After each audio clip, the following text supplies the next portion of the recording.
Salut les amis et soyez les bienvenus dans ce nouveau numéro du journal consacré aux performances des Lions dans les différents championnats européens ce week-end. On commence par la France où des internationaux sénégalais ont encore brillé. C'est le cas de l'attaquant Damien Moussa Konaté qui s'est offert un doublé et une passe décisive face au Stade de Reims d'Edouard Mendy. L'ancien joueur du FC Sion a d'abord inscrit le troisième but amiénois sur une passe décisive d'Emile Kraft à la 67e minute. 6 minutes plus tard, son tir dévié par le défenseur rémois trompe la vigilance d'Edouard Mendy, son nouveau coéquipier en équipe nationale. L'attaquant sénégalais compte désormais 3 buts en 3 matchs de Ligue 1 française. Ismaïla Sarr a lui aussi été décisif ce week-end face à l'Olympique de Marseille au Vélodrome. Il a d'abord provoqué un penalty transformé par Bourigeaud à la 39e minute, puis à la 45e, il profite d'une grossière erreur du gardien marseillais Yohan Pelé pour inscrire son deuxième but de la saison. Malgré une avance de 2-0 à la mi-temps, les Rennais ont été rejoints au score par les Marseillais. Diafra Sakho et Abdoulaye Diallo sont quant à eux restés sur le banc. Auteur d'une très bonne rentrée face à l'AS Monaco, Younous Sankaré a pesé de tout son poids dans la victoire des Girondins de Bordeaux. Il provoque dans un premier temps un penalty raté par le Nigérian Samuel Kalou, puis dans les ultimes minutes du match, il délivre une passe décisive qui permet au Guinéen François Kamano d'inscrire le but de la victoire. Score final 2-1.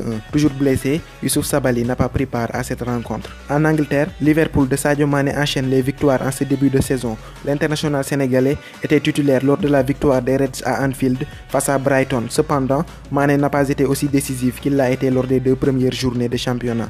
Il a été remplacé à la 80e minute par Daniel Sturridge. Avec Idrissa Gana Gueye titulaire, les Toffees d'Everton ont concédé le match nul 2 buts partout face à Bournemouth. Baye Omar Niasse a quant à lui assisté à l'intégralité du match depuis le banc de touche. Crystal Palace de Cheikhou Kouyaté et Pape Ndiaye Souaré a concédé une deuxième défaite de rang sur la pelouse de Watford. Mais les deux internationaux sénégalais n'ont pas pris part à cette rencontre. En Italie, après avoir battu la Lazio de Rome lors de la première journée de Serie A, Kalidou Koulibaly et le Napoli enchaînent une deuxième victoire de suite en battant le Milan AC à domicile sur le score de 3-2. L'Inter de Keita Baldé n'arrive toujours pas à enregistrer sa première victoire de la saison.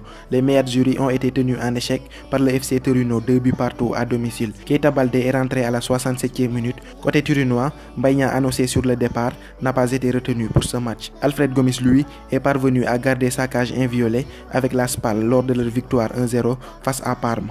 En Bundesliga, Salif Sané et son club Schalke 04 sont allés s'incliner 2-1 sur la pelouse de Wolfsburg. Le défenseur sénégalais était titulaire lors de cette rencontre. En Turquie, Mbaye Diagne enchaîne les buts en ce début de saison. Le tout nouvel international sénégalais s'est encore offert un doublé ce week-end contre Sivasspor, inscrivant par la même occasion son 4e but en 3 matchs de Super League turque. Souleymane Doukara d'Antalyaspor s'est aussi offert un doublé face au Beşiktaş Istanbul, des buts qui ont permis à son club de l'emporter 3-2 à l'extérieur. Au Danemark, Dame Doy a planté son 5e but depuis le début de la saison avec le FC Copenhague lors de leur victoire 3-2 face à Sunderjysk. C'est ainsi que prend fin ce journal dédié aux performances des Lions sur la scène européenne. Je vous retrouve à bientôt pour un nouvel épisode. D'ici là, portez-vous bien et n'oubliez pas de vous abonner à ma chaîne YouTube pour ne rien rater des prochaines vidéos.